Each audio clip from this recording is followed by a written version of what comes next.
years. Well, that's They're really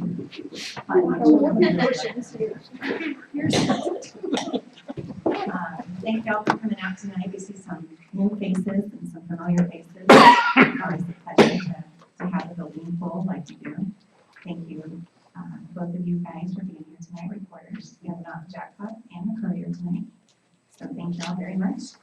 Are there any additions, deletions, and corrections to this agenda? Madam Mayor, I'd like to add to the agenda the board for approval for a new hire for the part-time position for a recommendation for approval. Okay, let's put that under 5B.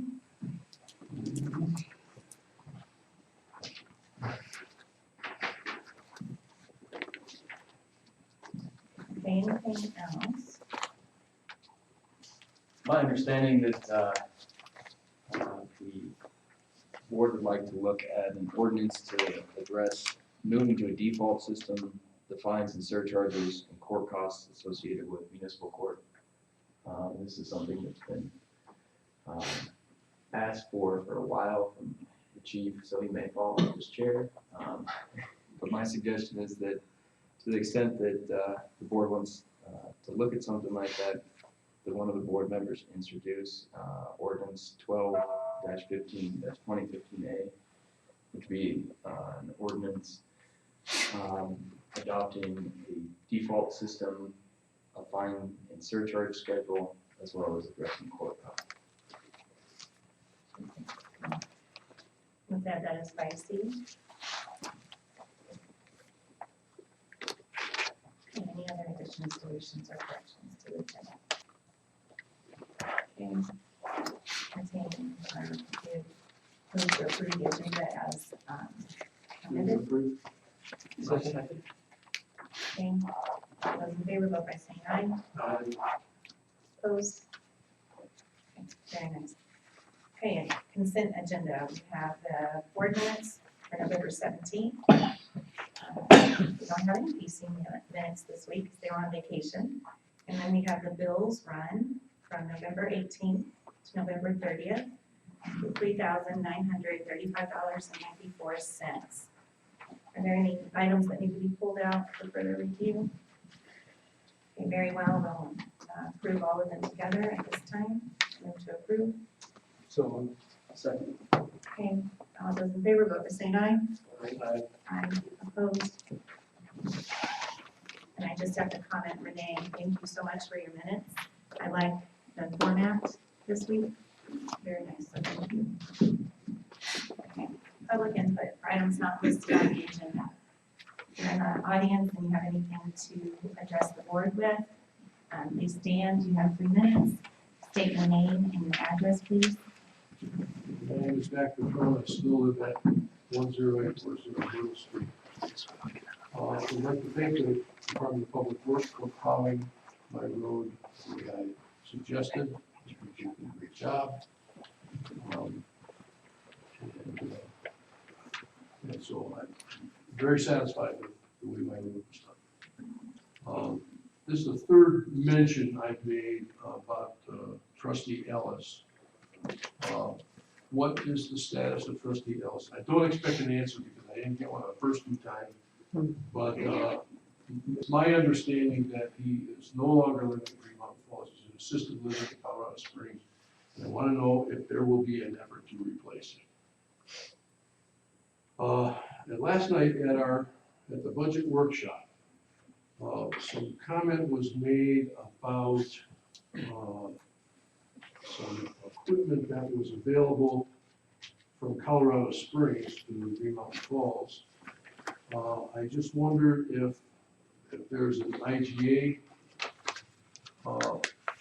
that's been signed with the city of Colorado Springs to allow that, and is SUSA aware, our insurance company aware of and have approved that partnership? Same thing with the agreement with the county. I'd like to know if SUSA's been informed of that. I really would like one on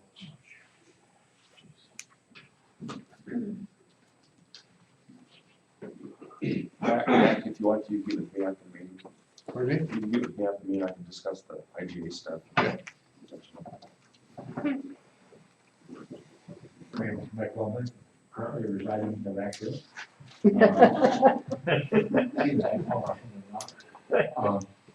Tonight there's a meeting up in Woodland Park. Keller County has won a $75,000 grant to do a broadband study for providing internet as well as the impacts on the cell phone and communications throughout their country. El Paso has decided to kind of tag along behind it and applying for their own grants.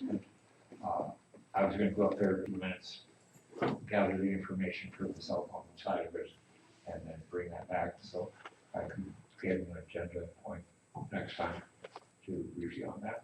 On December 15th? Yeah. Okay. I held it. Thank you, Mr. Lemon. Renee, let's put that on the agenda for December 15th. Okay.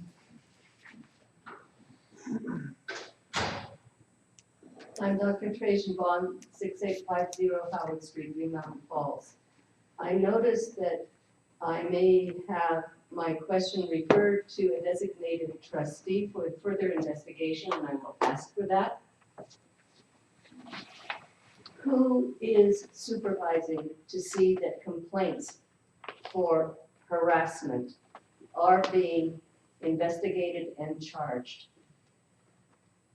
At the end of May, I handed in a signed voluntary statement to the then town clerk, Mary Duvall, who I am very glad is not here anymore, with the instruction that she should hand it to the police and with the understanding that she would do so. I have heard nothing. No one has talked to me. I've heard of no charges. I want to be protected in the security and safety of my residents here in Green Mountain Falls. And I am not finding protection from the police. Why? How do we make it happen? And how do we end the continuing vile harassment? This has been a case against me, and I have a copy of it if you want me to hand it to you for further investigation, but I want to hear back. Do you want that copy? I'll take the copy, thank you. This is not a signed copy, but I already gave a signed copy. It has visual evidence of actual photographs. It has a witness who has agreed to say what she saw and heard. And I want action and I want protection. Thank you. Thanks for your attention. Let me know who is going to investigate and report back to me. Thank you. Okay, thank you, Dr. Trajan.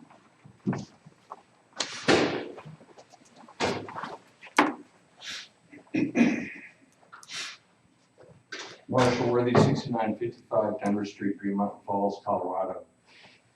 I just want to make an observation. There's been some pretty disturbing articles in the newspaper, specifically the Courier. And a lot of the assertions, the article that I read, had to do with something that was spoken at this podium right here.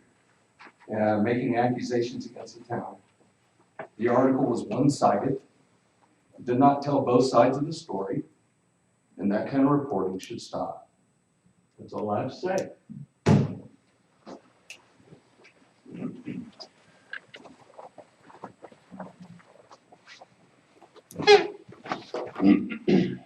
That would be cushion. Cameron Thornton, 6740 Boulder Street, Green Mountain Falls. I would like to know, does the town of Green Mountain Falls own a Humvee? And if so, when was it acquired, and what has it been used for since, and where is it stored? It was reported in a job posting for the police department. We perform our patrols with four-wheel drive vehicles, ATVs, and at times a Humvee. So I'd like to know if we have one. The second point was, it's related to the budget, but it's not directly, so I thought this would be more appropriate time. I suggest that you guys have a temporary hiring freeze. Short, very short, but there's been talk for a long time about a town manager. It's my understanding you have 2 vacancies right now. Now would be the time for you guys to just hit the pause button, think about how you're gonna afford that, how you want to restructure, if it requires restructuring the personnel. It would not be fair for you guys to go and fill a vacant position with a 30-hour a week or a 40-hour a week or 20, whatever, and then decide that you have to cut that new individual's hours in March because you need to reallocate budget to your town manager. Now is an opportunity for you to take a short pause and evaluate how you want to accomplish that goal. Here. Cameron, after the meeting, I'll talk to you on that first thing.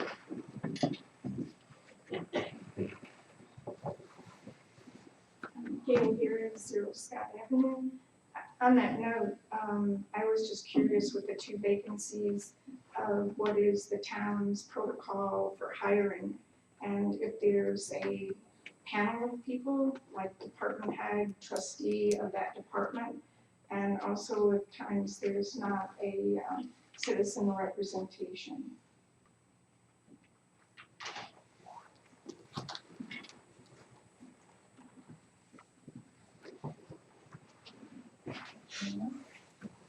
Thank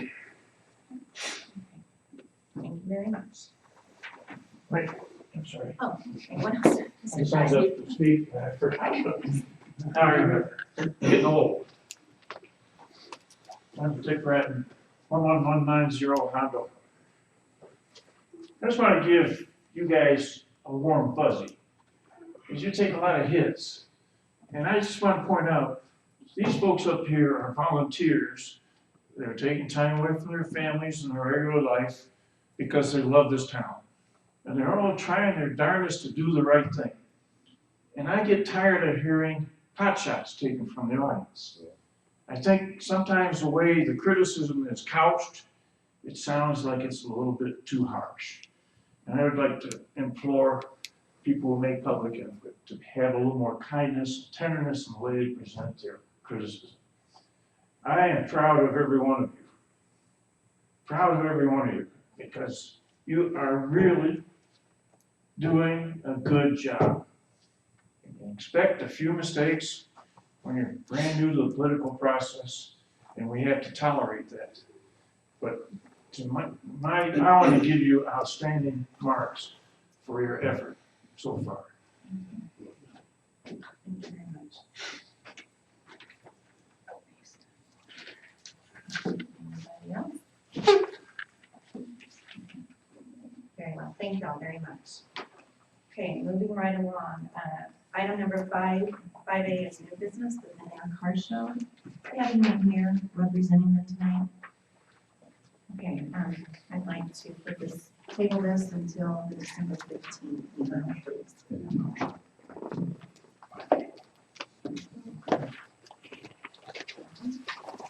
Okay, next item of business, 5B, approval for the new hire in our Public Works Department. Mr. Mulleney, do you want to do I the sure will. honors here? Well, Madam Mayor and trustee and the rest of the folks out here, we needed to fill a position to take the place of our former part-time individual, Dana. And so we put ads out in Craigslist and the Gazette.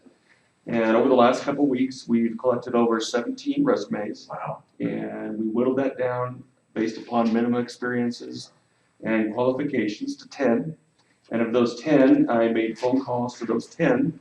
And some of them never returned calls, or I called, many times, and I wasn't able to get a hold of them. And we whittled that down to 4 through phone interviews. And of those 4, 3 went through to the in-person interviews. And I'm very happy to introduce Sean Vigil, which is standing right over here. He comes with us he lives here in town, which is awesome.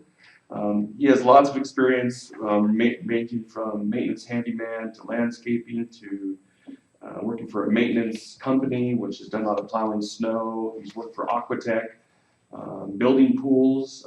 He's been in construction for 8+ years. So he's got a wide variety of many experiences. I think would be a very excellent addition to the town that would help complement me quite a bit. So I don't have to do a lot of the things, and I could have someone there that could help me, that I can rely upon and depend upon to help me in a lot of the tasks that we have here. So, board, I would just like to make my recommendation, and myself and Tyler did the interviews, by the way, to the town for Sean Beadle for the part-time worker for the town of Green Mountain Falls. And I sent you guys his resume and everything, so if you guys want to look over it, you can. And Sean is here this evening, Yep. right there. Hey, Sean. Sean. And I want to say you guys do a great job. I like how you park by my house, cars slow down for the kids. It's awesome, great job. I don't know what you're talking about. So, Sean, do you have any questions for the board or anything? I don't think so. Any questions at all? Or do we have any questions for Michael? I mean, for Sean? Or- This is a part-time position to, It'll be 28 hours a week, $14 an hour. Yeah, so like usually 4 days a week. It depends on how I need them, as far as snow schedule or whatnot. Chief Bradley. I just want to thank you for taking the job because I'm tired of driving the snowplow. It's gonna be good. It's gonna be good to have someone local Yeah. during those snow. Yeah, that's what Michael we're talking about. It's like I can wake up in the morning and I can see it snowing, and it's like, it's there. Right, It's there. that's gonna be really good. So, any questions, board, or anything? Okay, at this time, I'd like to, One thing there before you do that, this is also contingent upon he has a, I'm gonna give him a qualification deal that we have and considerations. He needs just to look over it himself. So it's contingent upon him signing that as well. I got a form that he'll have to sign, okay, just to make sure that he's comfortable with everything. okay, It's just the job qualifications and whatnot that we have. okay. Does that include field grading and an audition, if you will? Yeah. Grading and plowing and, Yeah, based on his experience, that's all good, but still, so you're, not to interview you in front of everybody, but your background in grading, so it sounds like construction, handyman, tools is in your wheelhouse. Right. Grading and plowing, how is that? It's pretty good for the most part. Like I told him, there's always gonna be things that are different for every time you plow for somebody. So, I was in control of doing Woodland Park on both sides of Oak Square. And we had to do that all the time, and it's for customers and people slipping, sliding. So we had a 75 to an inch, give or take, that we had to be out there shoveling every time, so it depends on the person. So I say, with Mike, it's up to him on how he wants me to do it, and I just go with what here, so it's just. and he's willing to learn, he's trainable, and I think that's a huge attribute for the town. And, he loves a small community, and that's also a very huge attribute. That's really nice for this community. It's such a small knit community, and, that's what I looked at and really feel comfortable with that aspect. Okay. Just a reminder, personnel policy of the town is that all new employees are probationary for the first year. So they can be dismissed without cause. So there's some protection. Right. And speaking along that line, we need to make sure, to get personnel policy We have that. to Sean. Yeah, We have that.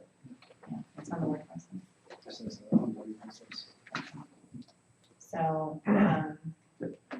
So I guess the best way is just to move approval of this based on, what you need to do. It's all formalities. Right. Unless he says, oh, I don't wanna do this. And reads it, says, no way, man. I would love I to don't read. know. I know where the door is. Yeah. Don't leave yet. So move approval based on, formality when, Just move approval based on your personnel policies. Your Based on- personnel policies cover this. okay, This stuff that you- okay, so I'll entertain that. So I'll second. Okay, discussion? I think that further discussion that, well, I'm taking into account the thought of hiring freeze, which I give a lot of credit to. This is still one position I think that we need to fill right now. Right, with this- Sorry, we couldn't hear the motion. What was that? The motion is to recommend approval based on personnel, our personnel policies. And so we're having discussion right now, and Mr. Cook was saying, I don't know if you heard me, I taking into consideration the hiring freeze situation that was just mentioned by Cameron. I still feel this is a priority position that we need to have hired, especially now in the winter time. We need the extra help, so. I asked the exact words of the motion. the exact words, move approval. Well, hold on, let's back up. The personnel policies make it clear that the authority to hire and fire rests with the board. Right. So here you have your Department of Public Works director saying, this is my suggestion and my recommendation. So the board is, can either accept the recommendation and move for hiring, they can move for hiring based on their own initiative. Obviously, all hiring and firing is subject to the personnel policies, so motion can be pretty broad, it's up to you guys. You can move to hire and pretty generally, that's fine. I mean, you want to be real specific about taking or hiring him under the recommendation of the Public Works Director. It's up to you guys. So that motion was to hire approval based on the personnel policies for, and allowing Mr. Cullinane to do what he needs to do with signing that stuff, all the paperwork and stuff. Yeah. And then there was a second, I just approve hiring. approve hiring, but You'll do there, the paperwork. well, I know, but it's based on the personnel policy. So that needs to be in there somehow, right? No, not necessarily. Not That's what I mean. You guys adopt the personnel policies. They're already in place, so whether it's included in this motion or not, adopt them. Okay, so move approval, for Sean Daniels, yes, as a part-time position in our public works department. We'll do it again, so moved. I'll second. Okay, there was some discussion, Leave it at that. I'll leave it at that. We heard Mr. Trustee Cook's comments on that. Okay, all those in favor, vote by saying aye. Aye. Opposed? Very good. Welcome. Thank you. I'm glad you're here. I look forward to working with you. Okay, very good. 5C, Mr. Crog, introducing an ordinance. Yeah, so under your new ordinance adoption, you introduced the ordinance, and you being one of the trustees introduced the ordinance. And sets a workshop and a public hearing. And then we post the notice for the public hearing and a workshop. Then we'll look at it at the workshop, fine tune it, hold a public hearing to fine tune it. And we can look at it next year, December 15th meeting. Okay. So board or, what, Do you want me to go into the idea of the default system? Do you want, I mean, sure, just to tell a little bit about yeah, it. so courts always have a hard time, it's hard enough to get out and get the citations issued and make sure that's all done. But then it comes to, well, did they show up to court? And so there's two systems out there essentially that predominantly one is, the traditional system that says, hey, you don't show up to court, we issue a bench warrant. and then you wait until they do something else and you picked up by another agency, and it usually results in a late night or early morning phone call to at least the judge and usually the chief, which makes neither happy. And then it begs the question, well, what do you do with them? Because municipalities fund jailing, so it costs you to jail them. So now you've taken the time to issue the bench warrant, to follow up on the bench warrant, and then paid to house them, and you gotta deal with the bond, and you still haven't had that person in front of the judge. So, Colorado went to the option of going to a default system, which says, okay, similar to the civil system, which means once we've served you by issuing you a ticket, handing it to you by a sworn officer, you now have notice that if you don't show up, that judgment could be in against you without you showing up. And so people say, well, that's not really fair. And my response to them is, well, then you obviously haven't had to wait for a bench warrant and wait for something that should have been taken care of 2-3 years ago to then come back, because that's also town clerk trying to keep track of things, court clerk trying to update the file to do all that. So instead, what the default system allows you to do is say, okay, well, we're not going to argue about the ticket anymore. We're just going to send a letter off to the state, and when you go to get your license renewed, there's going to be a little note on there that says you can do that as soon as you come to Green Mountain Falls and take care of the ticket. When they come to take care of the ticket, the conversation's a little bit shorter. So we can charge interest? we don't charge interest, but we don't pay for warrants, which is nice, and which means you don't have to issue the warrants, which means your town clerk isn't spending time issuing warrants. And anytime you can take something off the town clerk's plate, you tend to do that. Practically, since we're in budget mode now, it means you get your investment in a police force back at a higher rate of return. In other words, you're not waiting for someone to get popped on a warrant, for lack of a better term, and having to post a bond and then chase that bond down and wait for them to show up. You actually say, well, you can't get your new license, so you come and say, see what's going on. So that's the default side of the intent behind this ordinance. It makes your court work a lot better. It makes it so that if you don't show up, we're done. We don't have to hold trial, we don't have to go through that. It's the same thing as if you got sued and served personally in a civil case, and you don't show up. The court can say, okay, I see all the facts, I see you were served, I see that, I told you to be here at this date, you didn't do that, you're a big boy. You can go down to the state and figure it out.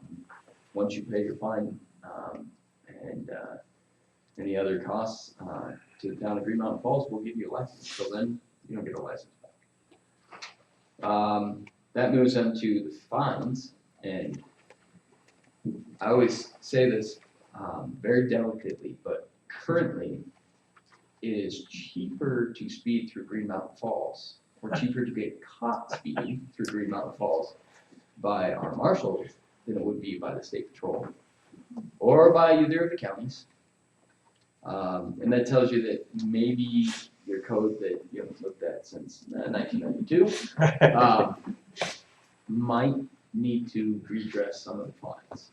Currently, and you can help me out if he feels like it, or we can kind of move into that at the workshops and things like that. But your ordinance sets your 4-point speeding at $125, and you don't have a surcharge. You have a $25 court cost, which again is low.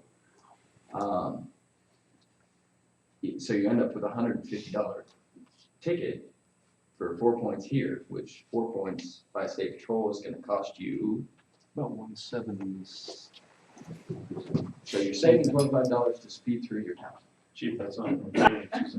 No. Well, yeah, from writing under the state code. Yeah. And I wouldn't ask the board to, even though we adopted the model traffic code and we revised it, I wouldn't ask the board to mirror every fine. But, where you want to stay at $125 for 10 and 19 over. If they mail it in, it goes to 2 points, and it's $125 as compared to the 170 plus for the same ticket if a trooper caught him on U-Pass Avenue. Again, I'm not asking to match the state and be that aggressive. I think he's leading into more along the lines of how to make that make more sense, but support court itself, with what he's heading for.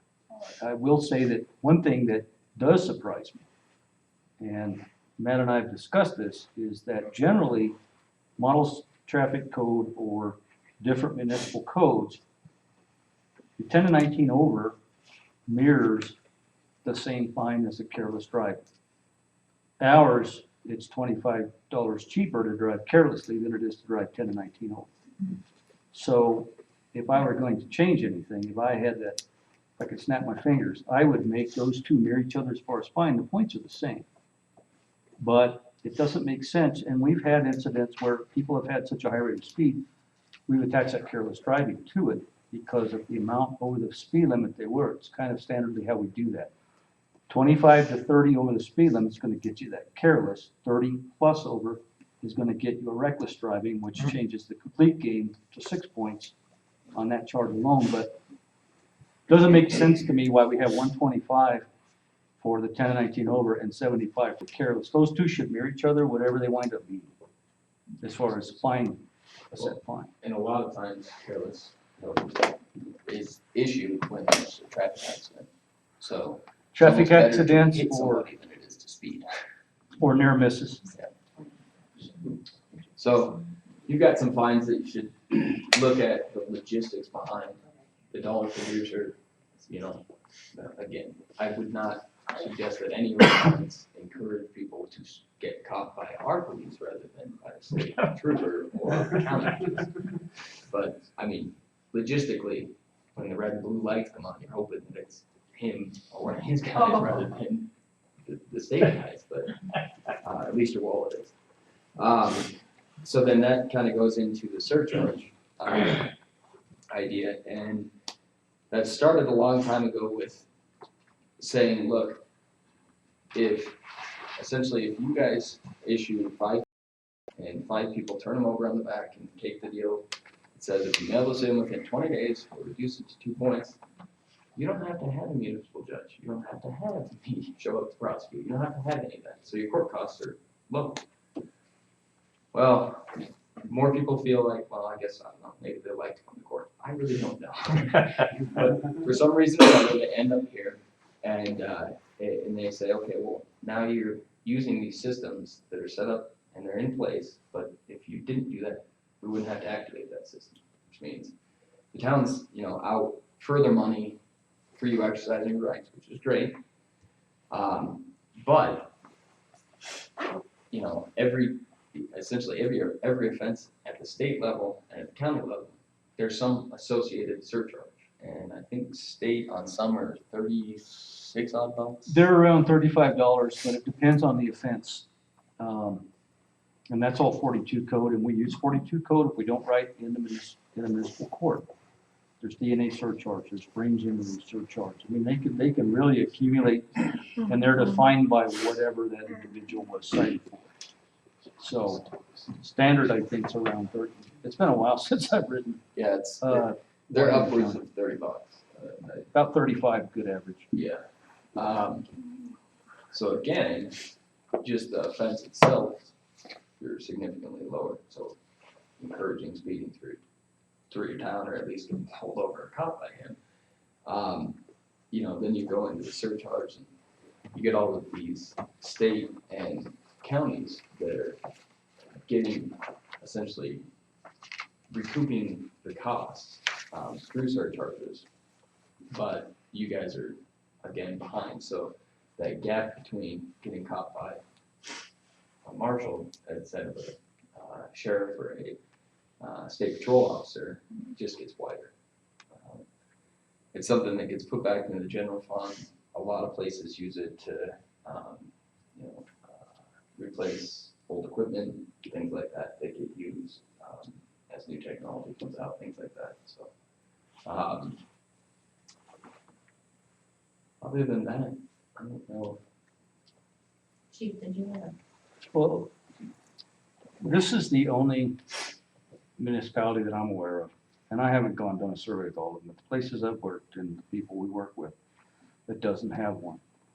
A lot of surcharges with most agencies are built, and there's certain parts of that surcharge that's earmarked for certain things. We get a pass on a couple things that cost other agencies a significant amount of money. One of them is dispatch. They seem to still like us, and they take pretty good care of us. I think Manitou's paying around $50,000 a year. Fountain's gonna shell out about $400 grand. Last I talked to their chief, it's 16 to go to that. The other thing that we don't pay for, and have never paid for, as long as I've been here, is victim advocate fees. And a lot of times there's a contribution with each department towards the victim's advocate in that area. So a lot of those surcharges, most surcharges they're divided for admin costs. Some of it, percentage goes back to the department for equipment replacement down the road, sustainability, however you'd like to put that. Of course, that's on you. We get a pass on some things. We don't have to worry about those things right now. How you wish to divide that up is going to be up to you. But I think that's really the drive behind surcharges. Some municipalities and some counties stack surcharges. Some do not. That's another side of that. So Matt, would these be two separate ordinances then, or just one? I mean, typically, don't you guys adopt it? Those of us who've been here longer than I have, you know how you guys adopt your fines? My recollection is by resolution, but we probably need to look it up to verify. Yeah. But not trust my recollection. I think it was. Yes, that's what I recall too. But we should We probably, didn't rewrite the ordinance, we just passed a resolution to adjust the fine schedule. but it'd be nicer if we had minutes to point to say this is actually what is true. Yeah. Just, well, I know. Well, I mean, again, currently right now, it's a lot easier for you guys to look at ordinances and change things that have been adopted by ordinance. So it's probably not the worst thing in the world to adopt fines by ordinance. Probably a lot easier to do it by resolution, but really by ordinance, you guys have streamlined that process very well. So we would do an ordinance to move to a default system. That would need to be an ordinance. Yeah, at that point, you're essentially adopting a default court system that will overtake anything that's been adopted by ordinance. So, and then the next meeting, then we could also have a resolution to do the surcharge. To adopt the fees. Yeah, as far as the surcharge, that, Brandon just adopted their fees in the last 5 years, and I think they did their surcharge as part of the ordinance. And then, so essentially the ordinance said we're gonna use defaults, and here's the surcharge, and we're gonna allow surcharges. Because right now, you don't have a surcharge there, so you kind of authorize the surcharge. And then your resolution actually ends up adopting your surcharges, your fines, and your court costs, and setting it up. So we need to, yeah. So we're moving towards a motion to put it on for workshop and public hearing to the next meeting. Yeah, so someone would need to introduce ordinance 1215-2015A, which would be an ordinance adopting the default system, authorizing surcharges, and addressing the adoption of the setting of fines and court costs. And if that means that after the workshop, we kind of pare that down and we decide, you guys decide we don't need this part of it, that we should cover it in any direction. Okay. So I'll entertain, yeah. That was well said. I so move to accept Mr. Crob's explanation of the ordinance plus the number which John got. Sorry. 1215. 1215. 2015. A. 2015A. Yeah. For consideration for our next board meeting to start our ordinance process. My second. Second. Third. then we'll set, we'll set the, so then we set, so we have a motion in a second. Is there any more discussion on that? So the public hearing will be. Well, we'll talk about that in a second. Well, go ahead and set it. We can set it now. We said as part of the motion. 6 o'clock. Okay. Public hearing, 6 o'clock. No, workshop at Workshop 6. at 6 o'clock. 6 o'clock on the 15th. And then a public hearing, followed by a public hearing. During the regular board meeting. Right. 7 o'clock, or shortly after. Okay, so any more discussion on that? All those in favor, vote by saying aye. Aye. Opposed? Okay, very good. So there will be a workshop at 6 o'clock to discuss this on the 15th, next 2 weeks. Okay, thank you very much. Okay, we are going to be moving into a continuation of a public hearing for the 2016 proposed budget. So at this time, we'll move into that, and it's 7:53 p.m. So we're continuing this proposed budget for resolution 2015-11-17A, the adoption of the 2016 budget. So we did have a workshop at 6 o'clock tonight. We had one last night to talk about the budget. We're in a public hearing now, so are there any comments? Anyone from the audience want to mention or talk about this adoption of the 2016 budget? Cameron Thorne, 6740 Boulder Street, still in Green Mountain Falls. I just want to thank everybody who participated in the workshops on both sides of the table. There were 3 workshops, and they were all very good. And I have a long list of things that I've suggested through the workshops, and not all of them, but nearly all of them have been addressed through those workshops. I have not much to say here. I would very much still like to see all the funds with a carry forward or starting balance and a projected ending balance, in addition to the revenues and expenditures for the confines of the year.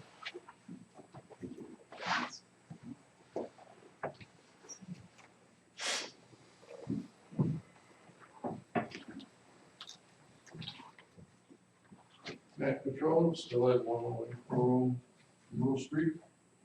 3 comments. One we talked about in the workshop, which is the Conservation Trust money, along with the PPRTA money, which both are, the parks allocation is meant specifically for parks and nothing else. And so I don't think you can use that as a total for your revenue stream, because anything other than the amount of money used for the parks maintenance worker would be superfluous to that. So anything other than what's been budgeted for parks in your budget, you can't use the rest of that money, which is about $14,000, to balance or to use to raise your revenue stream. The other is the PPRTA money. It's meant specifically as an adjunct and is based on the amount of money that is allocated to the maintenance department for road work. It's meant specifically as an adjunct, so you really can't use that as a means of raising the total balance in your revenue fund.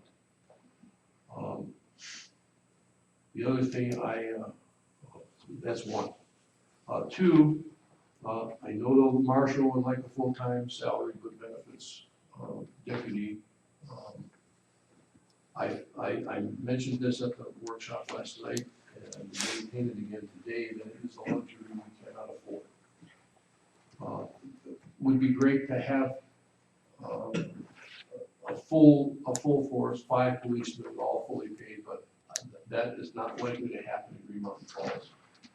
I think 2 was a pipe dream, and I feel that it's an amount of money that certainly can be used to fund the capital improvements projects that are becoming more than a wish list.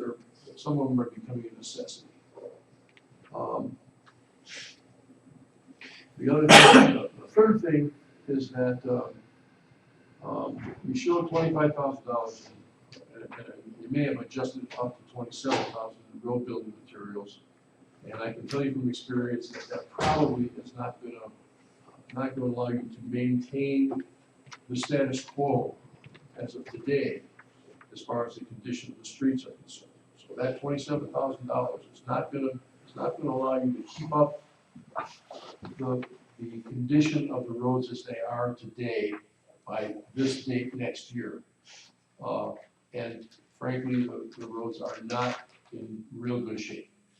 I'm not trying to bring the maintenance department down. I know Mike works his tail off, but he's way behind, because he simply doesn't have help. Hopefully that situation helped itself today, but I really don't think so. I think you're gonna need to spend considerably more money in road building materials to maintain the roads in a condition that. Yeah, for 68. So we put about $5,300 in the capital improvements for projects. There is a plan to take the capital improvement plan that has been out there, add it with a asset depreciation schedule, combine those in to make a priority list. $5,300 won't get us far, but there it is a start, and hopefully we can move forward. Okay. We have resolution 2015. Mr. Cobb, we don't have the updated numbers right now, and is it I hope you're still? not looking to me. Okay.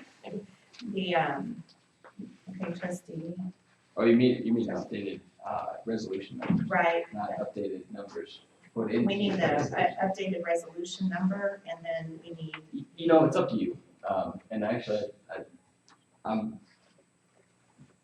the numbering system is designed so that if you look at just the numbering of the resolution, it's designed to say this is the date it was adopted.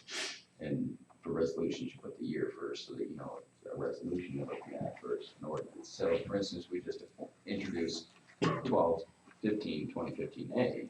Well, that would be adopted, proposed to be adopted 12/15/2015. So, I mean, this all stems from at least the idea that you were going to look at it on 2015, on November 17th, 2015. So with that idea out there, and that you sent this out with that number on it, changing it sometimes it's like, well, should we change it and confuse people going, we didn't see that, or should we confuse the clerk and say, well, it wasn't actually adopted on the 17th. So I'm not like that policy decision rests at least from this point that way. So I would move to adopt resolution 2015-12-1A, the 2016 budget. Second. With the totals of $487,766. That's good. Second. Still. any further discussion? Okay, all those in favor, vote by saying aye. Aye. Opposed? Very good. Okay. 5B, we now will continue, move into a continuation of resolution 2015-11-17B, which is the mill levy. Yeah, so the idea is that, now that you've adopted your 2016 budget, I can say that there's not really anyone in this room that didn't have something to do with that, other than me. So we don't do numbers. To try to defray the cost of running this town, you assess a mill levy, which, as you all know, you get to pay. The triggers for things like special elections are if you're gonna change it, so we always suggest you do not change it, increase or decrease, things like that. So it's been drafted, again, with the anticipation you would approve it November 17. So it's up to you if you want to change the number, and it would still be a mill levy set at 17.58. So I will move to adopt resolution 2015-12-1B, maintaining a mill levy rate. Second. Discussion? Okay, all those in favor, vote by saying aye. Aye. Opposed? Okay, and then the last part of this piece is ordinance 1117-2015A, which is the appropriation of the money. And that's where, So since you guys appropriate by ordinance, you have to adopt an ordinance that says, okay, now that we're anticipating doing this with all the money, we're gonna use this mill levy to calculate what we're gonna send in as taxes.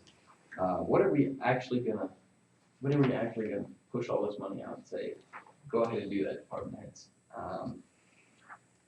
So, as one citizen pointed out, we put the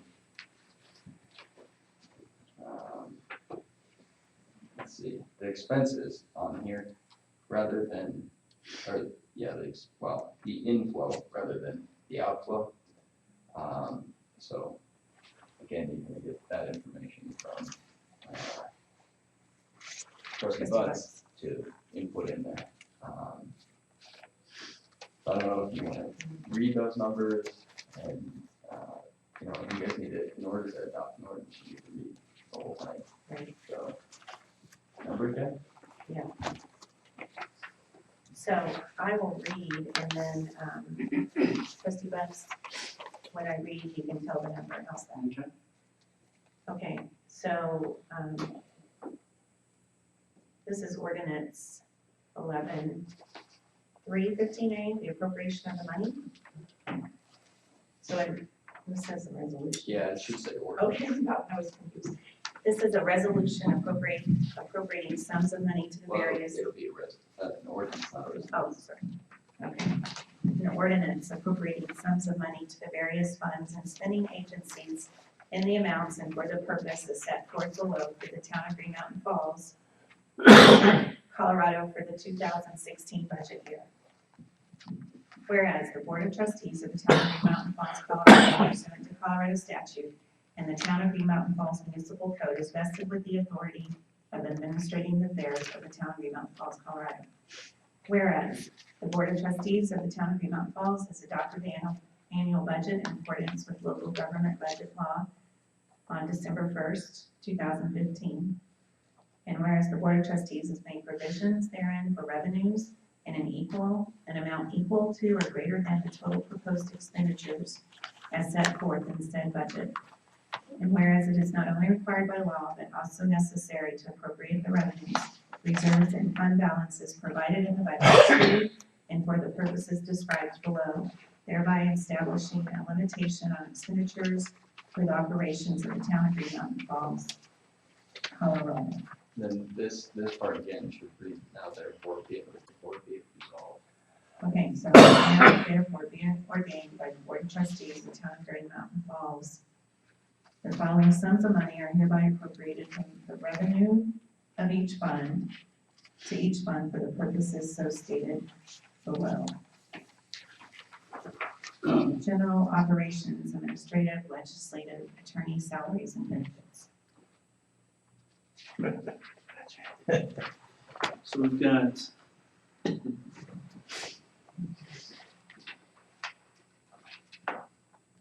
I'm going to make this public, what we worked on today, for everybody. But we've got, general property taxes, for El Paso County and Teller County. Trustee Bucks. Yeah, we're just doing. Expenses. Don't follow the paper. Don't follow. Right, don't follow the Listen paper. to the mayor. Listen, the general For operation. administrative, $121,066.25. Okay, so $126,000. $121,066.25. Okay, judicial, which is the judge court. $22,483.50. Public safety police, $139,810.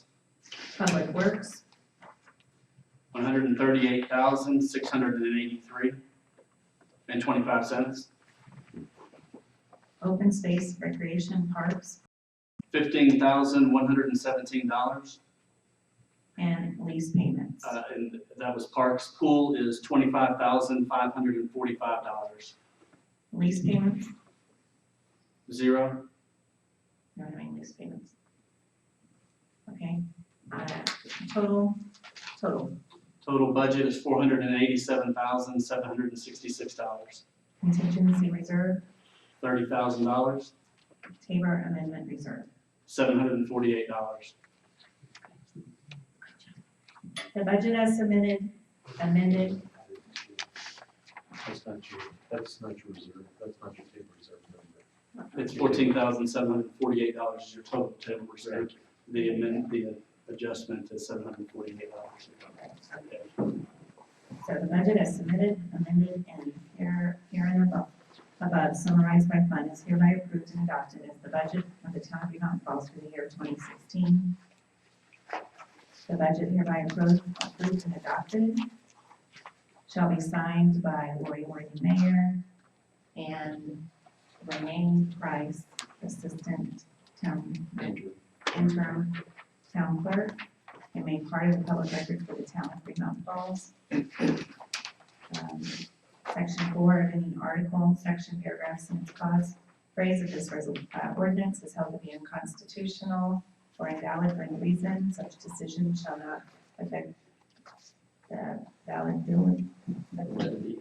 I have the hardest time with that word. Or constitutionality of the remaining portions of this ordinance. The Board of Trustees hereby declare that it would have passed this ordinance in each part thereof, irrespective of the fact that any one part or parts be declared unconstitutional. Existing ordinances or parts of ordinances covering the same matters embraced in this ordinance are hereby repealed, and all ordinances or parts of ordinances inconsistent with the provision of this ordinance are hereby repealed. Introduced, passed, resolved, and passed. It should actually read just introduced and passed. At a regular meeting of the Board of Trustees of the town of Green Mountain Falls on the first day of December 2015.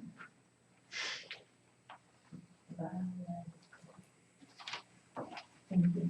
I don't know if I'll ever get that word, but now I'm done. Okay, so is there a motion to accept, approve? I move to approve. Second? Second. Discussion, all those in favor vote by saying aye. Aye. Opposed? Very good, you guys.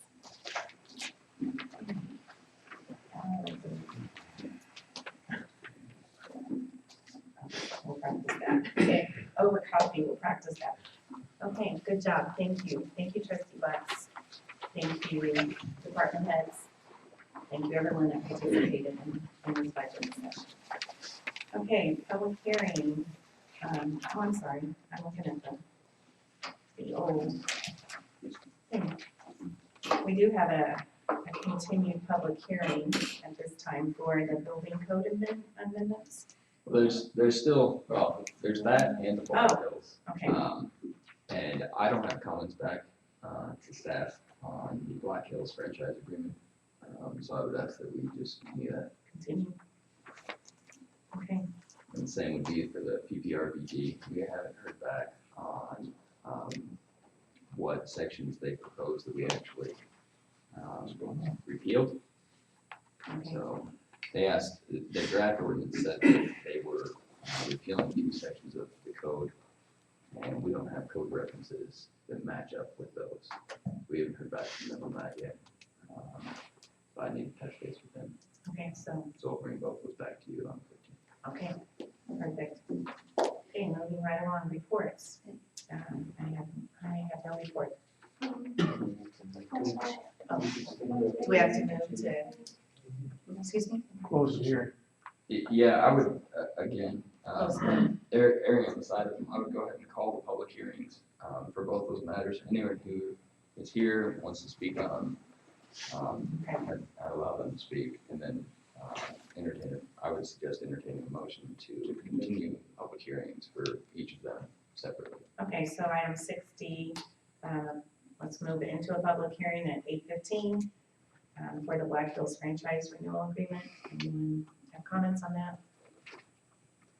Okay, we're gonna continue the public hearing And set a date time certain. on December 15th at 7 o'clock or shortly after. So, Second. Discussion, all those in favor, vote by saying aye. Aye. Opposed? Okay, and then we'll go into a public hearing for a continued public hearing on the building code at 8:16. Anyone in the audience want to speak on that? Okay, very well. We will continue public hearing for the building code amendments on December 15th at 7 o'clock or shortly after. So moved. Second. Discussion, all those in favor, vote by saying aye. Aye. Opposed? Okay, reports. No report? No. Yes. I was going to speak about, the bank accounts and Mary's number for the limits revenue. Oh, that's right, thank you for the reminder. So, Mary's name was taken off of the bank accounts at Park State, but we need minutes stating that has been done. Okay, and then, also the debit card has been, canceled. Yes.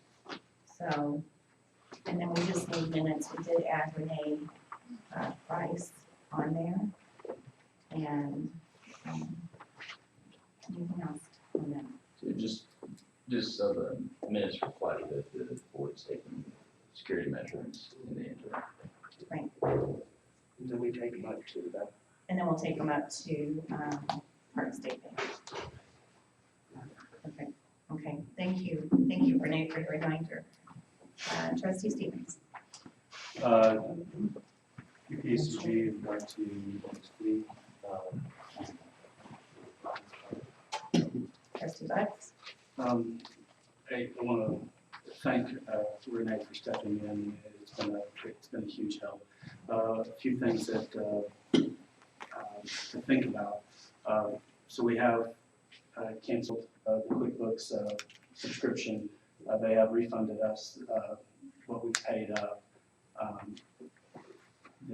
So we're looking at purchasing the in-house, and didn't really touch on it today. We touched on it yesterday. The fees for doing our own payroll are such $550 whatever dollars. I can't zero in on it right now. $550. So I would think that we would, in the interim, while we work, buy the QuickBooks as it is, without the payroll piece that is associated with it, continue with paychecks until our current situation is figured out and we figure out which way we want to go. So that would be a $500 expenditure, which so we're already getting $320, something like that, back from that. the assist software that we have, everything's in 2015. Well, as we look to move to 2016 in QuickBooks, the details that are all in there, Renee's been working on, and it is, it's cumbersome. I've spent a little bit of time in there in the last couple of days trying to get some reports ready for this. It is cumbersome. I'm trying to figure that out. I know Renee has gotten good with the reporting, getting reports, but we do need to figure out how we're going to finish out 2015, because just because we've got 2016 in process, 2015 is still looming, that we need to close the books and get the carryovers and all that working. So it's not proposing any action, it's something that we need to do. So if anybody has time that can work on that, that would be very helpful. Anytime for a period of time. So I am hoping to be back by the next meeting. So it's something that we need to do. Mary had mentioned that she had to re-enter all of the items from 2015. I think it was an auditor suggestion. Does that still have to happen? It is something that has been done. Oh, okay. But things like entering in current things. Renee, have you? I know you were, as of yesterday, we were trying to figure out how to cut a check, and you were doing it by hand. Is that still okay? So it's just simple day-to-day stuff. Copies are being made so that once that's figured out, we can do it. So it's simple day-to-day stuff that in Mary's first month, she was trying to figure out the same things. So Renee's has some experience with QuickBooks, so getting ready for 2016, it's a big help, just closing out 2015. So I guess I'll be putting a call out there for somebody that can come in, try to take a stab at assist and get us going in that direction. I'm up for ideas if we want to.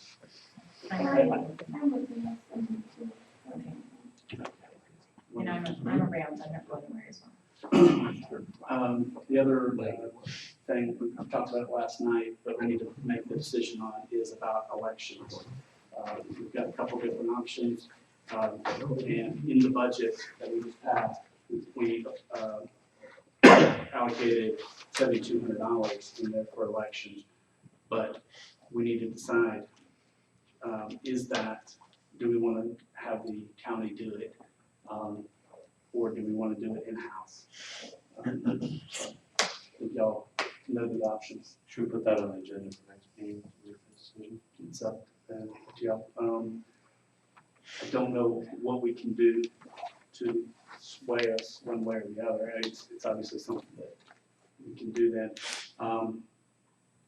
Maybe we can have the mayor and or Renee touch base with Cindy and Kelly and learn what our learning curve is looking like. Okay. Seeing if that's within our capability or that's what we have balance. And I've sent y'all the election calendar that is out there. And there's a January date that we'll need to hit. And I don't have it in front of me to tell me what that is, but there's a January date that needs to. So, I think that's everything that we've got. So let's go ahead and put that, Renee, on the agenda for this time, election. Okay, thank you, trustee Bucks. Trustee Gardner. No, I don't have anything this time. Okay, Mr. Cox. Oh, so I'm in suit and I was here for court, so, all I can say is I continue to stand by my statement that the, dates that your, marshal's department are writing are well written. Thank you. Mr. Koenig? Not too much to report, basically just the weather, the other stuff we've already talked about. Since our last board meeting, we've had 2 snow events actually, including just the most recent one, totaling 12 inches. So our year-to-date total now is up to 14 inches. Just saying that everything's been going quite well. I'm following a snowplow route that was suggested in the policies, in the snowplow policies, and that works pretty well. Might be a little tweaking, but everything else is working pretty good. As far as that, the new truck is working fantastic. No issues with that. It's been a definite plus for us. So, and then of course having Sean aboard is going to be wonderful. So, I think it's going to be better. I just want to say, the roads look great, and I appreciate your work. This last semester in particular, they were really good. Thank you. Thank you. Okay, trustee, you're now a trustee. I submitted mine today, nothing real significant, just kind of capturing our activity over the last month, and happy holidays. Very nice. Okay, I know, Mr. Woman, you needed a few minutes. No, that was next meeting, that was next meeting. Okay, we need for what? Mr. Loman, you just got the information right now. Do you want to? I gotta kind of flesh it out. There's Senate Bill 152 that I believe the town should consider. If we opt out of it, we would basically run the Wi-Fi and all the broadband stuff ourselves. But we get benefits from the federal government as well as the franchising fees.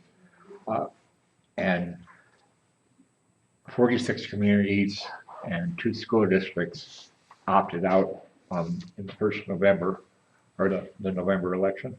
And it's saving them lots of money in there, and they get to build the infrastructure as they need it, as opposed to waiting for the commercial side to justify their budgets. Is this something that goes in front of the voters? Yes, it goes in front of the voters. So it would be on our April election. Yes, so I gotta flash it out real quick. Okay. But you mentioned this is something that Teller County is spearheading. They're- El Paso is jumping on board. Well, they got a $75,000 grant to study the problem, and they've hired a consultant to help them with it. And then Peak Internet and TEI, who are internet providers, our support structure and the like. They've asked the cell communication companies to come in and help them decide, where they're willing to put forward their money, along with like Comcast and CenturyLink, to provide a universal capability across the entire County. Problems are with the size of that county is they need line of sight communication links. Either that or they have to go to satellite, and they would like to have it be line of sight and have the county provide the impetus of where they're going to serve or put the services and the like.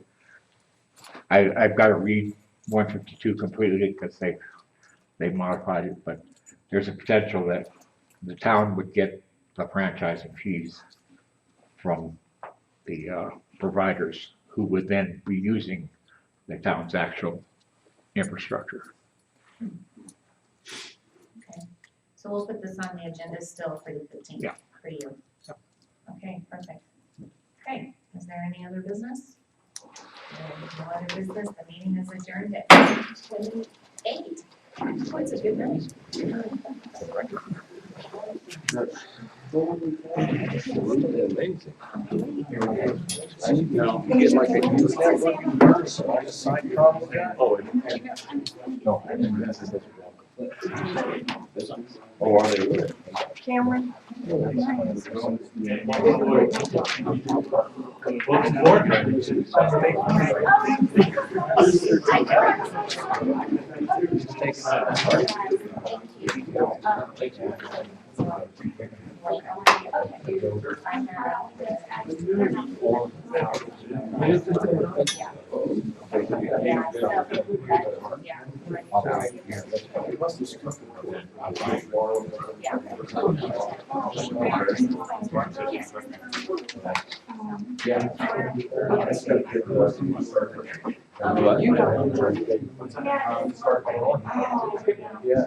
just doing this analysis on where to do the tower.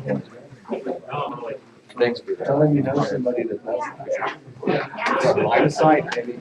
Just line of sight. I used to do that for, a lot of different systems. And I do invisibility plots. I can even do it by hand on a map. I can totally do a 3D plot. Actually, I had to do that. I mapped certain places.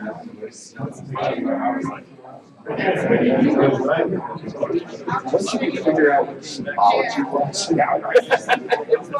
it was easy. What's a backward B? The road B. Yeah, I had to make this that's pretty cool.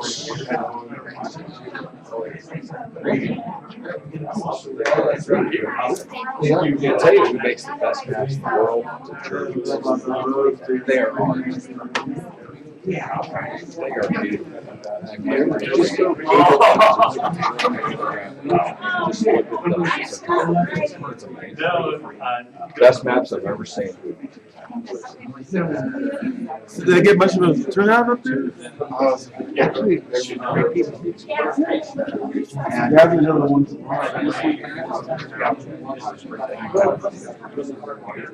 Lady. Oh, really?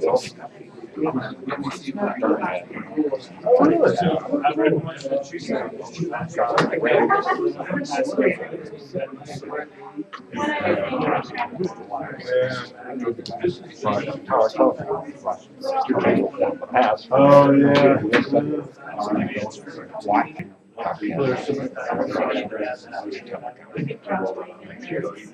Franchises. Two franchises. All right. No, we'll start before we let you approach. Apparently, I guess this makes it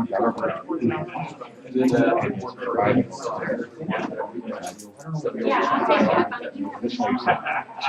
the West Coast guys. So why don't you subsidize your budget on other companies? They go for service. Because we've been keeping that redundancy.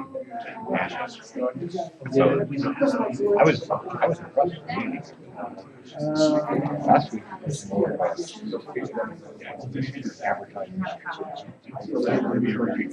Yeah, that's what would, yeah. Well, they're doing a lot of work. They are.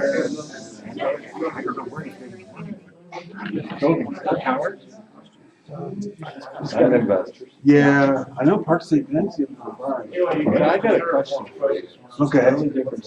Okay. One of the newspapers in UPass actually was starting to do news stories on one side. As far as reporting on this television. I mean, the piece on the flag is very one-sided. I mean, everything that gets written about this is one side.